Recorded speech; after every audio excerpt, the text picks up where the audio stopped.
અમરેલી જિલ્લાના તમામ લોકોને દીપાવલી તથા નૂતન વર્ષના અભિનંદન ઉપર ખૂબ ખૂબ શુભકામનાઓ। આવનારા વર્ષ આપના જીવનમાં ખુશીઓ લઈને આવે તેમજ નિરોગી, તંદુરસ્ત અને આનંદમય જીવન વ્યતીત કરો તેવી શુભેચ્છાઓ પાઠવવામાં આવી। નમસ્કાર મિત્રો, હું હિરેન વિરડિયા, અમરેલી જિલ્લા મહામંત્રી, બધાને દિવાળીની શુભકામના પાઠવું છું।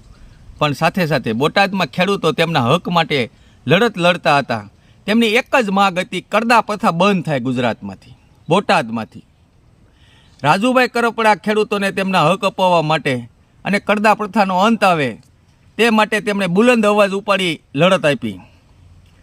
ખેડૂતોએ પોતાનો હક માંગ્યો એટલે આજે રાજુભાઈ કરપડા, આપણા પ્રવીણભાઈ રામ સહિત નિર્દોષ ખેડૂતો દિવાળીના તહેવારોમાં પણ જેલમાં બંધ છે।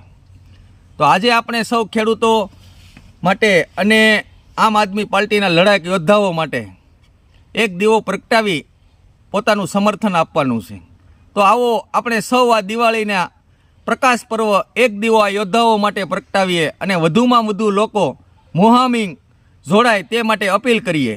આમ આદમી પાર્ટીના સનિષ્ઠ કાર્યકર્તાઓ અને તમામ હોદ્દેદારો, આ ગુજરાતના સૌ ખેડૂતો અને નાગરિકો એક દીવો ખેડૂતોને નામ પ્રગટાવીએ તેવી હું અપીલ કરું છું અને બધાને દિવાળીના પ્રકાશ પર્વની શુભકામના પાઠવું છું। વંદે માતરમ, ભારત માતા।